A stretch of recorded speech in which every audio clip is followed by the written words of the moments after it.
I saw V and Matt and Ruki and Judith and Annie and Zach and Brady. All right, so a couple things. First of all, if you haven't registered for your fall courses yet, please, please, please start to register, because I don't want you to wait and then the class that you want is not available. So I know the schedule, like at least in the math department, didn't have names on the schedule. I don't know what was going on, but now they're on there. So I hope that throughout the schedule, people's names are on there. Now, I know not everyone needs to register for fall because you're done after this semester, which is awesome. So if that's the case, then just bear with me. I'm just going to announce it to people who do need it. If you still need to take classes, like you're continuing at MCC, then you'll want to get registered as soon as you can for summer and or fall. Reach out to your advisors. I know sometimes you think you can't register for your fall class because you don't meet the prerequisites, right? Because it's a class you're currently enrolled in. So if it's not allowing you to register, reach out to an academic advisor, because they can put you in the course anyway, and then knowing that you'll be successful this semester. So, and if for some reason you're not successful, then you can make adjustments with your advisor at that time. But we do like to think positively and forward think in that you will be successful in your course. Like if you know you already have a B in your class, that's the prerequisite, you're going to pass, right? So you should be fine. But reach out to your advisor because they can get you registered in that class. The other thing I want to talk to you about is, and I didn't know about this, I don't know if I didn't miss an email or what, but it's today, it was yesterday and today, but today we have the Thunderbird Wellness Fair. And I know right now you're in class, but there are some other opportunities that are after class. So speaking of today at noon, there's health topics, STI awareness, and LGBTQ plus resources at noon. And then there's a fitness Pilates workshop at 1:30, which I think is awesome. So I have that linked right here. It has the meeting number and the password if you're interested in that. And I just saw this. This is what really caught my eye. Students who attend will be eligible to receive prizes. So prizes are always nice.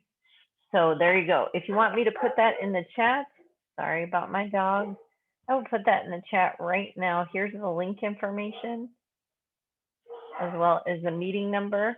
So if you don't have something going on right after class or at 1:30 and you've always wanted to try a Pilates class, might be fun. It's going to be free. It's online, so you should be all set. Anyone else have info that I don't know about that you want to share that's going on campus or in town this weekend or something?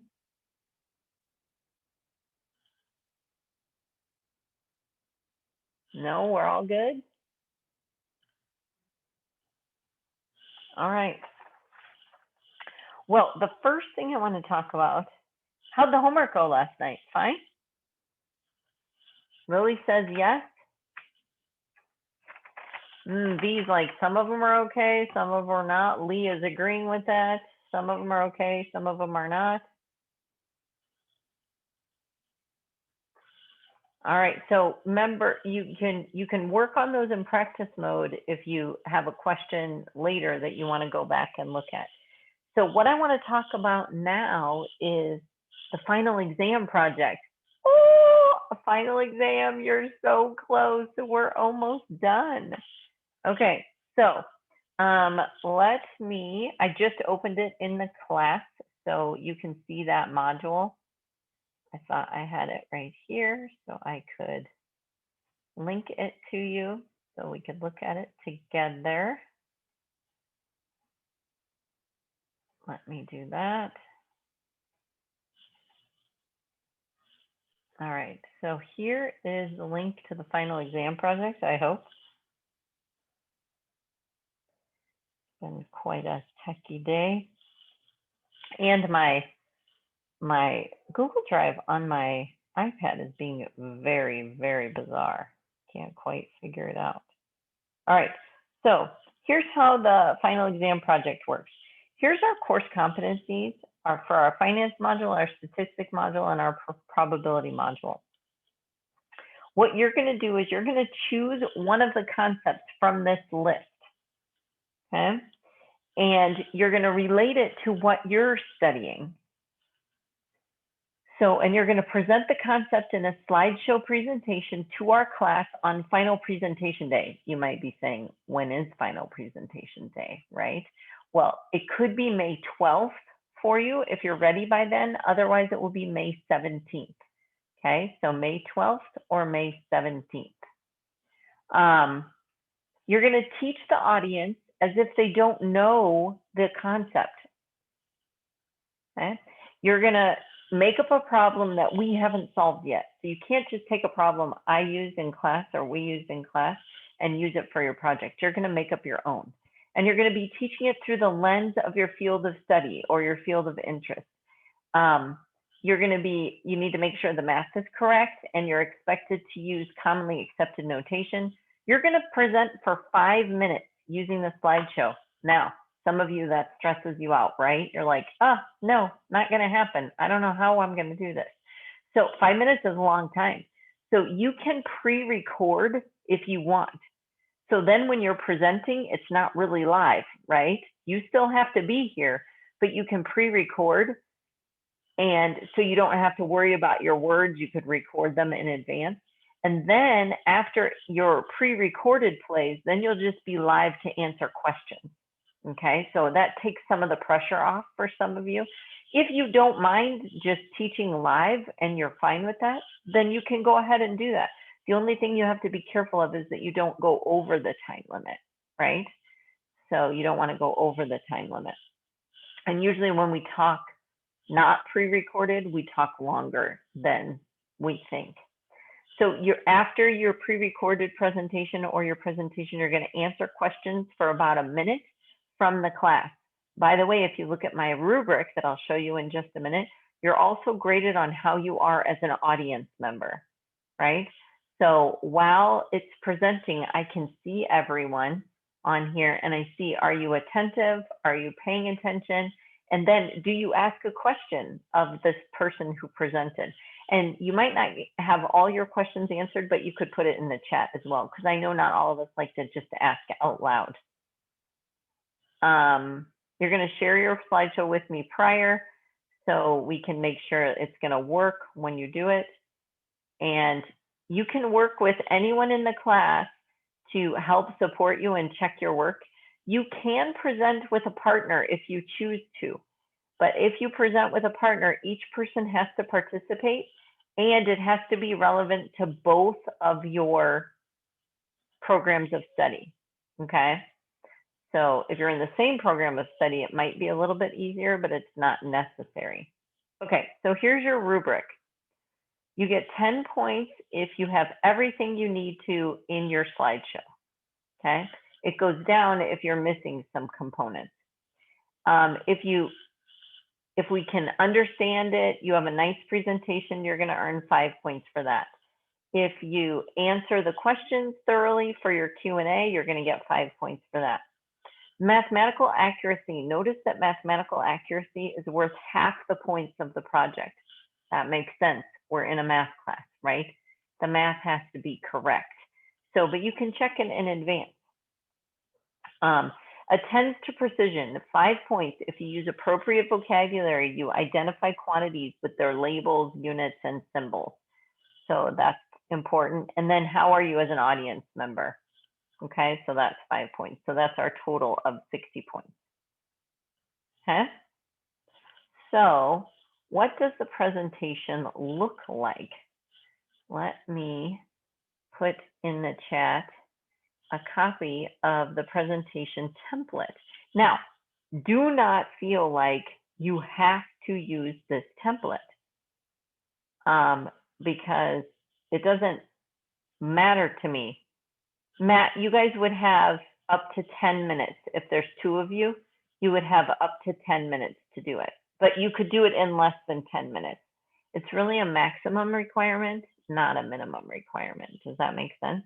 And then Judith put in the chat, is anyone doing public service and public policy degree? Because that's hers. And even if there's not Judith, someone might be interested in something close to that, and then you could work together as well. Okay, so think about if you want to work alone or work together. So here's an example of, here's my template. Oh, V has a question. Go ahead, V. So what about, I'm doing anthropology. Interesting. I love that. Okay, so that's what we're going to talk about over the next, that's why I'm starting this today, so you can see. So anthropology, well, you might, when you study anthropology, you look at some mathematics, believe it or not. Maybe it's the way you present material, like graphically information, right? So maybe you have some numbers or some statistics that you want to display, right? So remember when we learned data displays, and you have to have a title for your graph, and you have to be able to read a graph and those kind of things? You could do that. So you could take a topic in anthropology and look at it with a mathematical lens to help you. Does that make sense? Yeah, it does. Okay. And is there, I think, do we have any nursing majors in here? Yeah, nursing majors, there's lots of mathematics that applies to nursing. Oh, here's another thing you could do. Let's say you're like stretching, you're like, I don't really know how my degree program relates to mathematics. For example, I had a journalist, right? And somebody who's studying journalism. Well, journalism, you could do any topic, right? Because you're going to have to write an article about something at some point. But let's say you just don't really like that mathematics, and what you really liked out of this class was the finance portion, what we're doing. So what you could do is you could look up information on how much does a journalist that's going to work in the same specific field you do, how much money do they make? And then how are you going to live on that much money, right? How are you going to plan for retirement? So your project could be looking at how your career is going to help you with your retirement, right? Or I have a student who's interested in selling real estate, yeah? Or if you're interested in, you're a nurse and you know how much you make, what amount of house can you afford, right? So you're looking at a house that costs this much money, how much money are you going to put down, all of those things. So this can be personal to you as a future nurse, journalism, anthropologist, economist, political science major, a future lawyer, any of those things. So you can, the goal is for you to figure out how the math applies to your life. That's the goal. Okay, does that help, V? Okay. So you can change the template. I used Google Slides. Some of you might like PowerPoint better because you know PowerPoint better. That's fine. Just be sure you know how to share it with me so we can display it on that day. You can change the theme, you can change the colors, you can do anything you want. But I just know some people it's hard when you don't have a starting point. So I'm just giving you a starting point. Okay. So you'll want to have a title with your name and everything on it. Then I just give you some information about what you want to have in your thing. If you can set it to automatically advance every 30 seconds, that's going to be very helpful so you don't talk too long, right? Now, it doesn't have to be that, but it definitely should be shorter than 5 minutes. 5 minutes is your total length.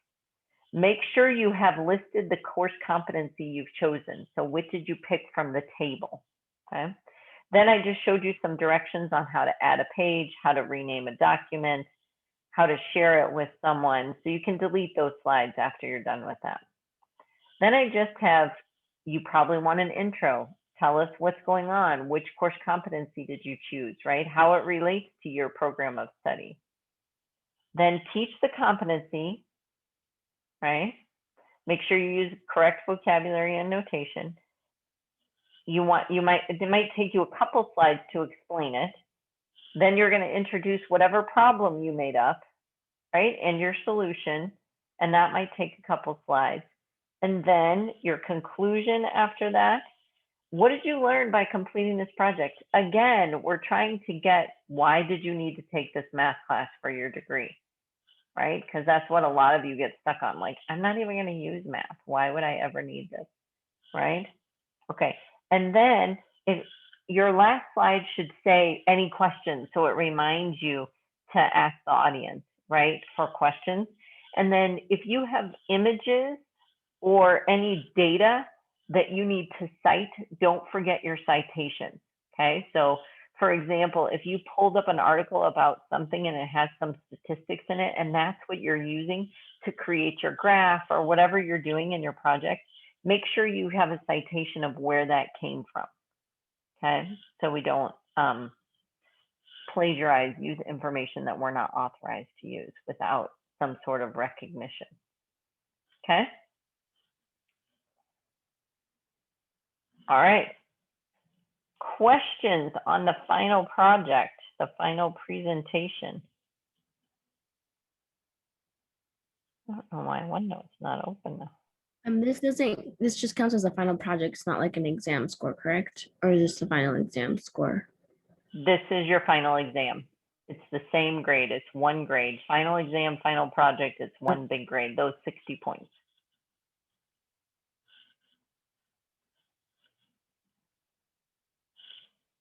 Other questions?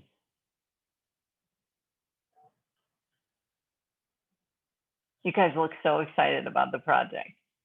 So if you're wondering, so that's the reason I introduced it today, so you could ask me some questions. Even if you don't think of them now, they might come up over the next few days and you can send me an email or ask me in class. I've had dental hygiene students doing some dimensional analysis about like how much, I don't know what they call it, to numb your mouth before they drill for a cavity, right? That's one project that people do. So if you're into nursing, it could be medication related, you know, those kind of things. Finance could apply to anyone. Probability, if anyone's interested in looking at probability, that is great depending on what you're looking at. Like if you're into political science or something internationally like economics, what's the probability that another hurricane hits somewhere and how will that devastate the economy, right, in that town or that city? So those are interesting things to look at. Okay, if you think of more questions, just feel free to ask me. And you can bounce your ideas off me and all of that. Last year, when I did this, I had lots of people talking about the vaccine, right? And the effective rates of the vaccine and how those were calculated and the difference because these were new RNA vaccines, right?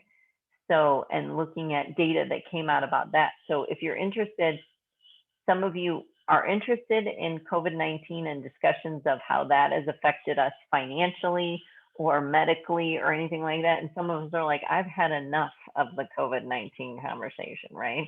So it doesn't matter to me. Whatever your interest is, that's what this project is about, is somehow make the connection of the mathematics to you personally through what you're studying or why you're studying or your personal life.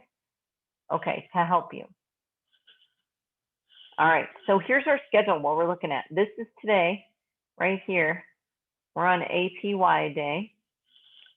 All next week, we're gonna start talking about annuities and payout annuities. Now, annuities are saving for your retirement. And if you think you're too young to save for your retirement, you're not, right?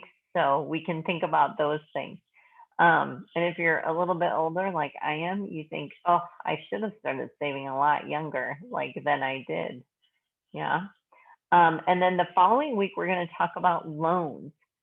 So, and loans might be more reasonable to you. You might think I already have a student loan or I have a car loan or I'm going to get a car loan or a house loan, those kind of things. Notice that next Thursday, I've scheduled it as a final project or car project work day.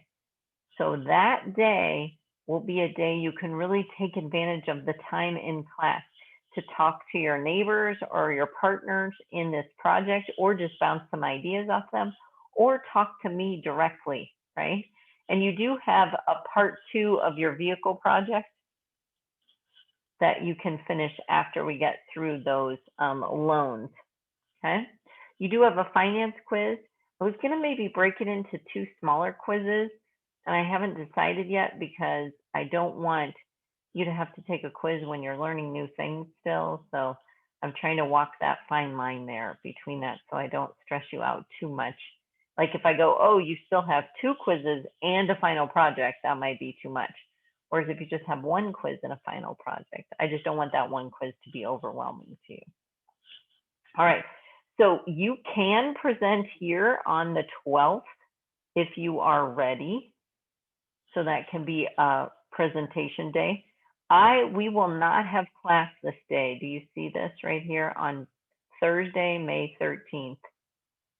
That'll be a work day if you haven't presented yet for doing your project. The reason is, remember that our class would have normally already ended on the 12th, right? Before the 12th, actually. So, and my son is graduating from college on that day. So I will be out of town on that day for his college graduation. So I can't have class that day. But I will be back on Monday and we will do our final presentations on Monday. Now, if you look online, it shows you that the projects are due by the 12th. And the reason that is I need to make sure we don't have any tech issues, right? Like viewing them or anything like that if you put in audio. So, because on Monday, we want to make sure we just crank through the presentations. We don't have time for like 15 minutes of tech issues like I had this morning, right? So that's why they're due on Wednesday. Now, just because you turn it in on Wednesday doesn't mean you can't change it, right? You can still modify it. I just want to make sure that it's ready well in advance. Okay? If we have to run over to the 18th, we will, but I don't think we'll have to. I think we'll be done for sure by Monday the 17th. So any questions about the schedule or the final? No, I think it's really reasonable, and this has been the best math class that I've taken because it really ties into my day-to-day stuff. Excellent, excellent, good. And I know that you're not math majors in this class, right? So you're trying to learn what can I take from this class to help me with what I'm doing. So that's the goal here, right? I'm not prepping you for another math class. Maybe some of you have to take 1 more math class, but most of you, this is it, right? Yeah, okay, good. So I'm gonna give you a few seconds to digest. Some of you looked a little stressed out about what I just said. So I'm gonna give you about 30 seconds. Read question 1 on here. What can you say about simple interest versus interest compounded annually? And if you remember my exit ticket from yesterday, that's what it was about. So just think for a few seconds on that, and then we'll talk.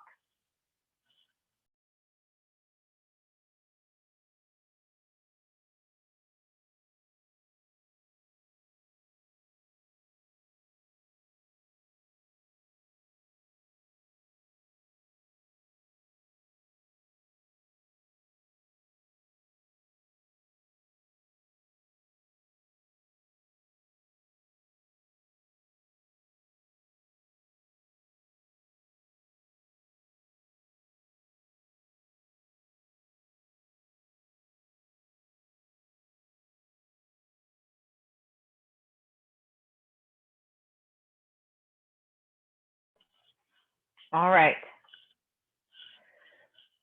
So simple interest versus compound interest.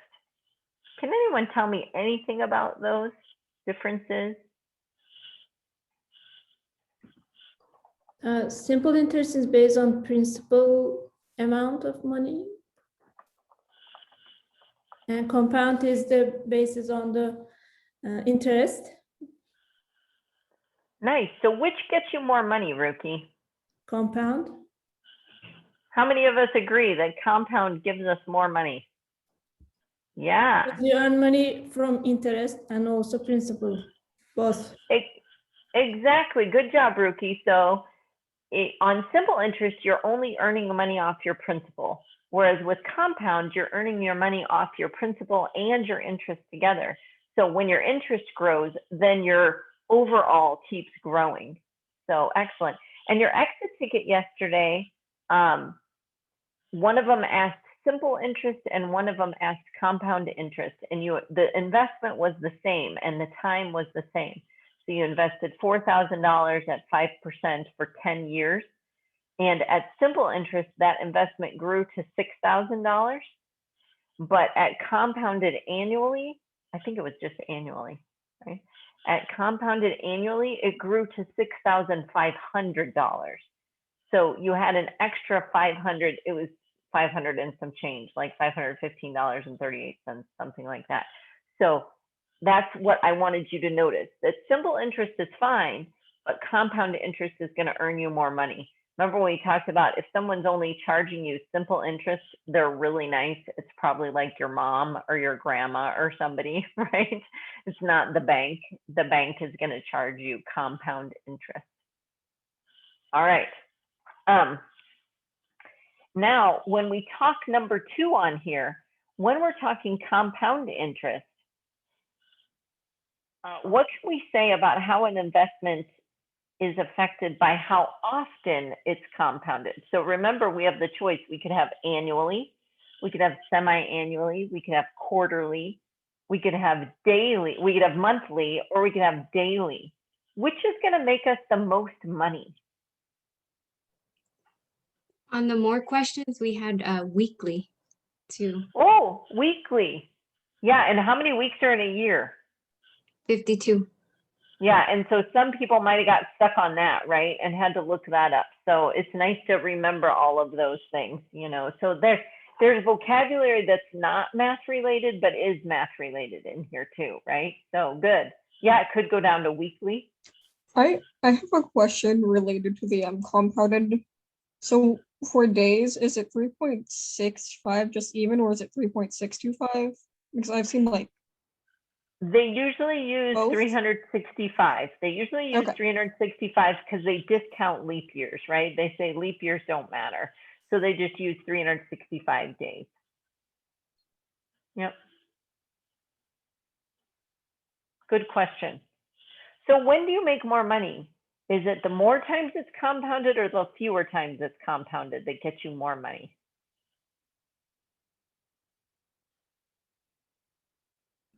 More times? Yeah. The more times it's compounded. And you probably had a problem like that in PF5, right? Where it said compounded annually, compounded whatever, quarterly, compounded weekly, and you were comparing those numbers. Yeah, and they weren't hugely different most of the time, but it was, the more often it was compounded, the more money you made. Okay. So today we're going to talk about APY, which is annual percentage yield, instead of annual percentage rate that we normally talk about. So we have a new formula. I'm going to put that formula in the chat for you. And this, it's harder to do APY on your TVM calculator, I think. So it's easier, like literally I can never even remember how to do APY on my calculator. I have to look it up every single time on TVM. But if I just use this formula, I can get it pretty quickly. So there's a formula for APY. So let's talk about what APY is. So APY is the real rate of return earned on a savings deposit or investment, taking into account this compounding of the interest. Okay, and this looks super complicated. If you look at this part right here, this looks super complicated, right? And you're like, oh my gosh, if I have to put that in my calculator, I am going to cry. Like, that is terrible. So I shortened that version into this. And this is much more doable in your calculator, okay? You put it in just like that. And I think I talked to some people before that depending on your calculator, you can just use parentheses here. And that's what I did on Desmos instead of those square brackets. So, and I'll show you what it looks like on Desmos in just a minute. Now, if you're really, really into the financing thing and you want to read more about APY versus APR, I have a little link right there in the coffee cup that's like an extra article if you're interested in that. Okay. So notice in our formula, we still have things that we know. We have R, which is our interest rate, and then we have N, which is the number of times it's compounded. So that's what APY is doing. APY is adjusting it to take into consideration those compounding periods. Okay. So, and this is what we had talked about before, about the number of times we compounded. So the more frequently the interest compounds, the greater the difference is between APR and APY. Sometimes places advertise APR instead of APY. And so it's important that you're comparing the same thing to see what you're earning on an investment or what you're being charged on a loan. So if one place is reporting APR and another place is reporting APY, you shouldn't compare those two numbers. You need to compare the same things. So either make them both APRs or both APYs, okay? So don't compare APRs to APYs because you'll get confused and you won't have accurate information. So now I have some examples for us. And the directions on this worksheet, some people in my last class decided that directions were irrelevant. So I'll point them out to you guys. It says round to 4 decimal places, okay? So here's the first one. A bank features a savings account that has an annual percentage rate, do you see that? APR, that's APR, of 5.1 with interest compounded quarterly, okay? So Miranda deposits $3,000 into the account. And the first question, part A, just says, how much will she have in 1 year in the account? So that's just going to be regular compound interest. We're not talking about APY yet. Okay, we're just making sure we understand what that means. And then we'll go to part B. So do part 1A using your compound interest formula or your TVM solver. And when you get an answer to part A, put it in the chat. If you're waiting for the rest of us to get finished, you can go ahead and try part B, where it just says find the APY, which is that new formula I gave you. So part A is what we were doing the last 2 days. Part B is the new part. So give me your answer to part A first, okay? And you can just privately message me. And if you're confused about which formula to use or should I use the TVM, just send me a chat.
Okay, I'm getting lots of answers. So, and if you have a question, because you don't have your answer quite yet, that's totally fine. Just send me a message. So I should see an answer for part A, and then I'll give you feedback on it. And then I'll tell you to try part B. Make sure you're rounding to 4 decimal places. And it still is a percent. APY is still a percent. So have a percent on the end. I'll give you a few more minutes so everybody has a chance.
Seems like I have answers from about half of you, and the other half of you, I just sent you a message. Okay, so if you have a question, let me know.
All right, so I'm gonna kind of help you along if you're struggling, because we have a few that are a little further back.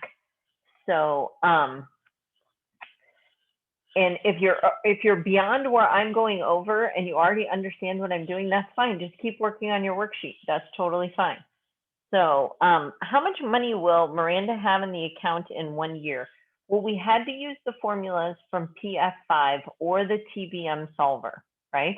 How many of you like the formulas better than the TBM solver? Okay, so a few of you, Lee, Matt, and Danessa. So what formula did you use on that problem? What was it? A equals what? I, Oh, so you go.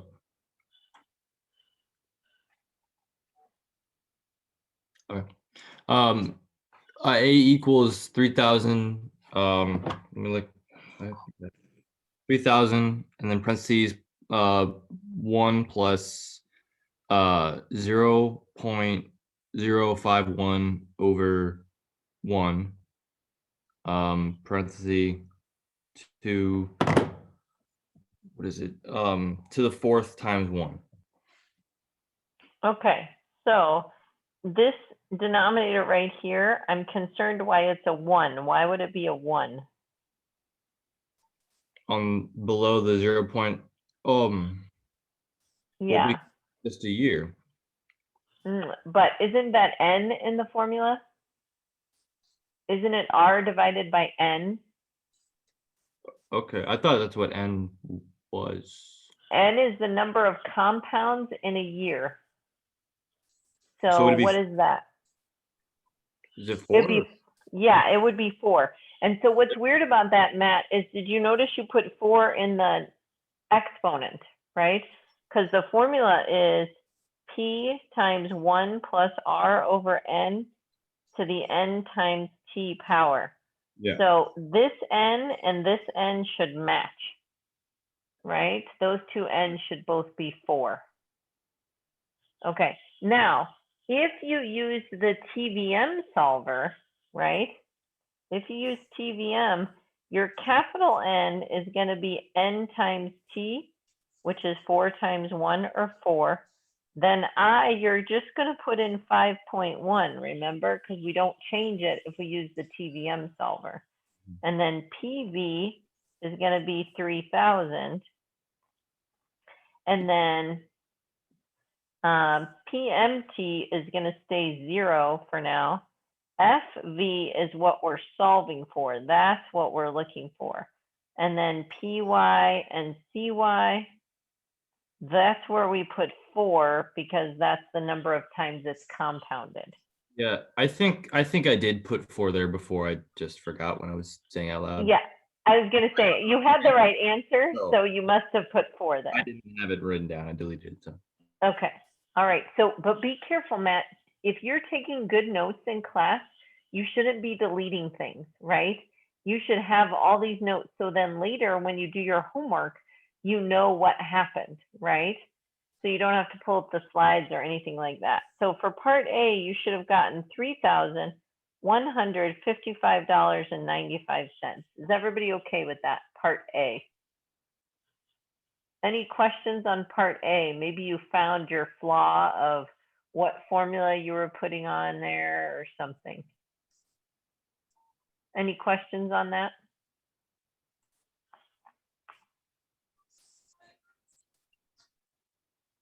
All right, then let's look at part B. This is the part that was new for you.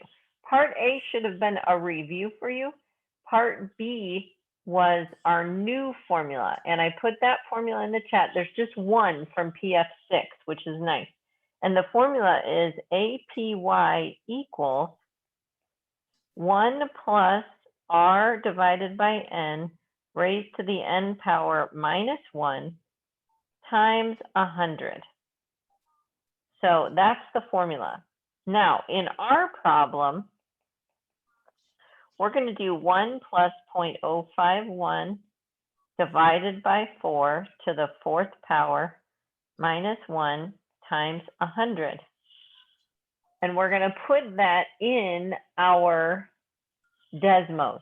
Okay, so I'm going to go over to Desmos and I'm going to clear all this and I'm just going to type it in exactly like I just said. 1 plus 0.051 divided by 4. I'm going to arrow over. I want to end that parenthesis, and I want an exponent right here. So I want a 4 right there. And then I want to do -1. And my answer is right there. Do you see it? It says 0.051983692111. So, and I said go to 4 decimal places. This is where some people have a problem. I'm going to see, I can't write on this page, which is annoying. I might be able to copy this and put it on my slide somewhere. So this is what I got. Will it let me paste that? Oh, it won't. Okay, I will just write it down what I got. I got 0.0519. I can't remember what else it said. 8369. So 8369. Now we're going to make it a percent. So I'm going to shift this 2 to the right. Okay. Oh, I forgot on my Desmos, I could have just multiplied it by 100, couldn't I have? Hold on. Times 100, and that'll give me the answer. I forgot that was part of my formula, which was nice. So there's my answer, and I'm going to go to 4 decimal places. So it's 5.19836. So I'm going to change it to 5.1984 because there was a 6 on the end, right? Okay, so in my answer, I'm going to write 5.1984%. So this is my APY, and my APR was 5.1. Do you see how it's a little bit higher? My APY is a little bit higher than my APR. And the reason it's higher is because we're compounding quarterly. And that's what annual percentage yield does, is it adjusts it. So now it takes into consideration those compounding. Okay. So we're actually making a little bit more because of that, right? So anytime you do these APY formulas, you use it and then you make sure there's a percent on it. Now here's what's cool about it. We have 3 more problems that all just say, calculate the APY, calculate the APY, calculate the APY. This is kind of a boring activity. I usually have 1 of these on the test. That's it. Because once you can do 1 of them, you can do them all. You just have to make sure if it says APY, you use the right formula. Okay. So, and here's what's really nice. Whether you're using Desmos or this kind of calculator, Lily, are you using Desmos or are you using a calculator? All right, because Lily's really quick and I'm trying to figure out if she's doing something very specific. And I'll show you how I do it so it's a little bit quicker. So let's look at this first one, the APY for something that pays 5.8% compounded semi-annually. So if it says semi-annually, what is N? 2, right? Semi-annually means 2. So I'm going to go back over here and Desmos or your calculator. Here's what's so cool. I can just push up there and I can just change this. So I don't have to retype the whole thing. I can just change my 4 to a 2, right? And my 5.1 to an 8. And then I have my answer right there. How nice is that? I didn't have to retype the whole thing. Is that what are you doing something similar, Lily, on your calculator? Are you able to edit that line or copy it down? I tried to, but I just had to redo it because it deletes everything. Oh, okay. So on this calculator, anyone who has this one, and V, it'll probably work on yours. It might be a tiny bit different. Once you type in the formula once on there, you can use these arrows, these directional arrows to go up to the formula you want, right? Go up to the expression you want and hit enter, and it'll copy the line again, the whole line. And then you can use these arrows to go change the numbers that you want to change. So you don't have to type them all in again. And Desmos lets you do that too. So if you have this or Desmos, it allows you to do that. So it's really convenient. Could you do it, V? No, it gives me these little squares. What if you go up? If you go up to that line where the formula is, does it let you just copy it? Like, does it let you just hit enter right there? It gives me a error, a syntax error. I'm gonna look it up for yours because it's so nice if you can figure out how to do it.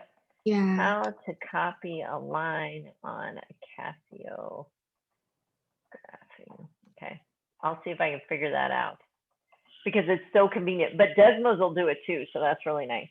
So then when we have our answer on this one, so our answer was 5, oops, sorry, I'm writing in the highlighter, 5.8841, which notice isn't a lot bigger, but it's enough to where I want my money, right? I want that difference. Okay, so you try number 3 and number 4. Okay, you try number 3 and number 4.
All right, I'm getting lots of answers. So that's good. I know some of you are still working. That's totally fine. So does anyone have a question on how to put it into their calculator, or what formula we're still using, or what on earth this is meaning? Anything like that? I'm kind of confused. I'm not really sure how to get through the number 3. Okay, so number 3, we're using the same formula every time. We're using that APY formula, okay? So because that's, as soon as you read those directions when it says calculate the APY, that's the formula we want to use. So we're going to use APY equals 1 plus, it says R. So what is our R in this problem, Matt? 4.7. Very good. And we're going to write it as a decimal. So we're going to write 0.047. And then what is N in this case? Would it be 4? Yep, because it's compounded quarterly. Excellent. And then we're going to raise it to the 4th power minus 1, then times 100. So put that in your calculator, just your Desmos calculator, and see what you get.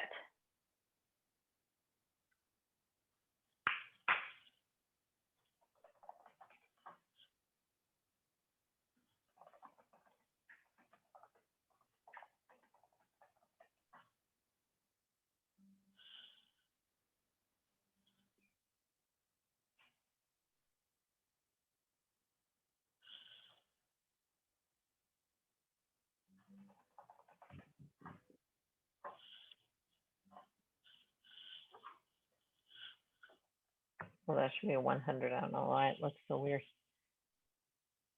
Okay, So so what'd you get? 4.7834883.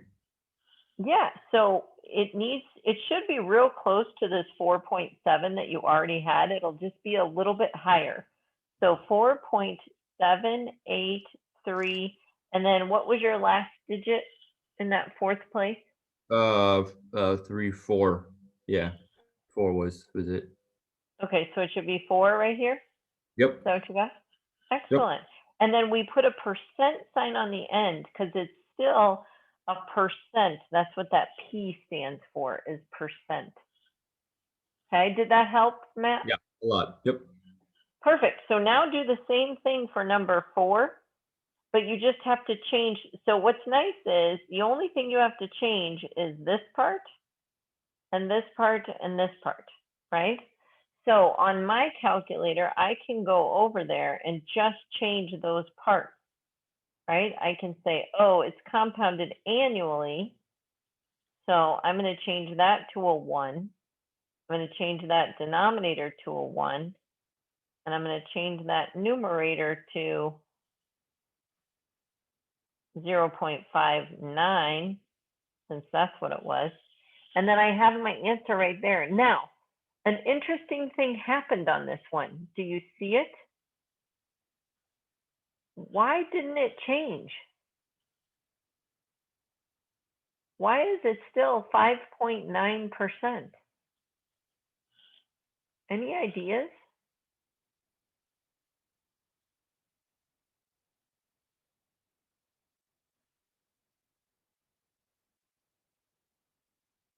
So that's what APY does. It adjusts for compounding. Well, if this is only compounding 1 time a year, that's going to be the same as the APR. So the APR, the annual percentage rate, and the APY, the annual percentage yield, will be the same if it's only compounded annually. Okay, because there's no other compounding periods. Okay. So it's only going to increase if it's compounded more than annually. Okay, so there's our answers for those. Notice that most of the time they're really close, right? 5.8 to 5.8841, 4.7 to 4.7835. and then 5.9 to 5.9, because that one didn't change because it said compounded annually. All right. Now, I want you to think about this one first before you do it. If you already did it, it's okay. So it says calculate the APY for an account that pays 6% compounded daily, monthly, and annually. Before we do it, we can probably answer this one, compounded annually, after what we just talked about. But which one do you think will be the highest percent? Do you think it'll be annually, monthly, or daily? Which one will be the highest? Daily. Yeah, daily. Remember, the more often we compound it, the higher the percent. Okay, so by the way, if you do this one, you'll notice that this one doesn't change. So compounded annually should still be 6%. Yeah. And you can, so we want daily and monthly. So you can go over here. So I want daily, which what do I put in when it's daily? 365. Very nice, 365. Good job, Lily. And then I'm going to change that numerator to just 6, 0.06. And so notice when I did daily, it was higher, right? 6.1831. And then if I change it to monthly, what do I put in for N if it's monthly? 12. Yeah, 12, because there's 12 months in a year. Very nice. And it's real convenient on this that I can just change it. And now V figured it out on hers because she has like a little clipboard, so that's good. So this changes to 6.1678. So if we look at them all in a row, we notice exactly what we thought would happen. The highest one would be the daily one, and the smallest one would be the annual one. So why is this important? This is important because if we're trying to invest something or we're comparing two rates from a bank for a loan, we need to make sure we're comparing the same thing. So here's an example. These are investment opportunities. Bank A says that they have an account that pays 2.03% interest compounded annually, and Bank B, they pay 2%, but theirs is compounded daily. So if we just look at 2.03 versus 2%, we might say, oh, Bank A wins by far, right? Because it's 0.03% higher. But since they're not compounded the same number of times, we're not comparing the same thing. So we have to adjust it to APY before we should compare it. So find the APY for both Bank A and Bank B, and then determine which one you should invest in. Some of you are really catching on. Like I can tell you're like, okay, this is something interesting. I can follow this. There's one formula. I'm doing good, right? Excellent. Good. So try that.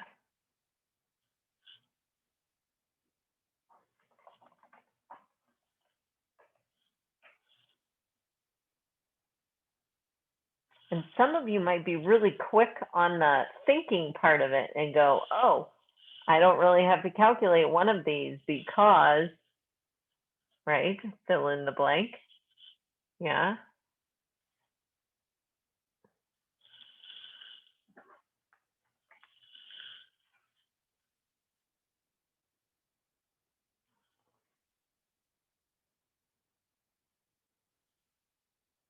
All right, so in about 30 seconds, I'm gonna have you just put in the chat, which one would be better, Bank A or Bank B? Okay, so you can just put an A or a B in the chat. You don't have to do it yet. I'll give you about 30 seconds.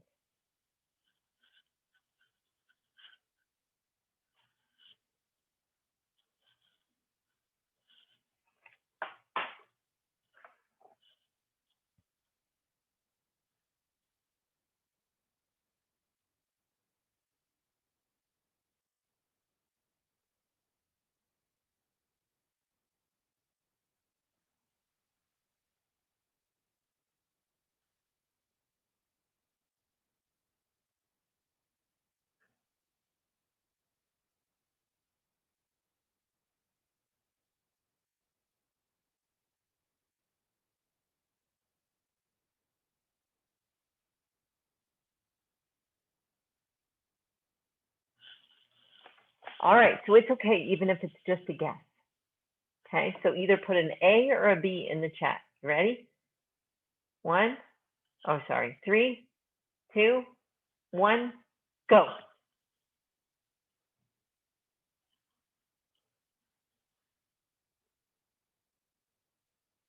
I got a few. Interesting. So we have some bank A's and some bank B's. Let's look at it. Did anyone say I don't have to figure out one of these because it's the same? Yeah, which one, Brady? Which one did I not have to figure out because it's going to be the same? The APY is going to be the same as the APR. I don't know. You just asked if someone noticed that they were the same, and I said, yeah, someone did notice, but I didn't. Oh, You just read the chat. Ruki said that they're both the same thing. A. oh, got it. Yeah, in A, I don't have to calculate anything because it's compounded annually. So when I do that whole formula, guess what I get? 2.03. So it's kind of annoying that I put it in the calculator because maybe I forgot. So if I do it in my calculator, what were these numbers? Calculated annually, and it's 2.03%. So 2.03 calculated annually, so that'll be a 1 there. That'll be a 1 there. And 0.023. Oops. So that ends up with just 2.3%. So this one was the same, 2.03%. But when I do bank B and I go daily, then I have to change some things. Sorry, I had the wrong number in here. There we go. And then if I change it to 2%, but I change those ones to 365, right? And this time, wow. This time it's important that you go to those 4 decimal places so you can compare. Did you see this one is only 2.02%? Yeah, 2.0201, very nice, V. So Oh, we are when not you- rounding. Okay. no, we don't want to round because, well, I mean, we can round. Yeah, Because I if we rounded rounded to, That's if we fine. rounded to this decimal place though, it would just be 2. It wouldn't be a 3, right? Okay. Because there's a 0 after it. So whichever one is higher is going to be the better one. So bank A is a better choice because it has a higher interest rate. Yeah. And you might have thought, oh, I better pick this one because it's compounded daily, but it's not really the better one. So you have to compute this. Okay. I do have another practice worksheet with a key if you want to get more practice, and you can always take that to the tutoring center or bring it to office hours and we can work together on it, or you can send me the answer. I can send you the key. The key's in my slides too, by the way. What's due tonight? You have a mini lesson due tonight. You have more practice due tomorrow. Then you have a mini lesson due Sunday. And then I've just put a little extra note there so you start thinking about your final project, right? I don't want you to forget about that. So that'll be on your radar. So there's your exit ticket. Take your time. And otherwise, good job. And I will see you Monday. I will see you on Monday. Okay. Let me know if you need anything.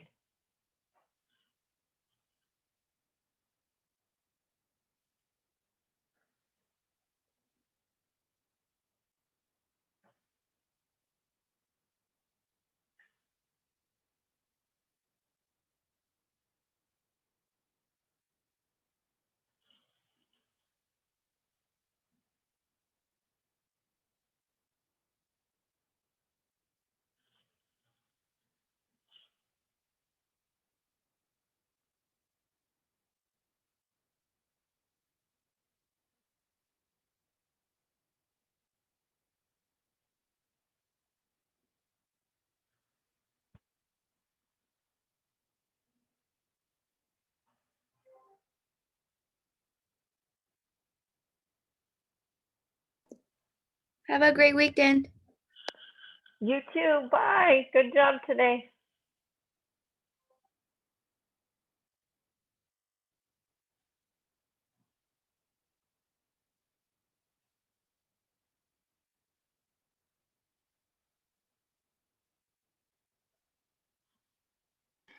Bye. Have a good weekend. Bye, Matt.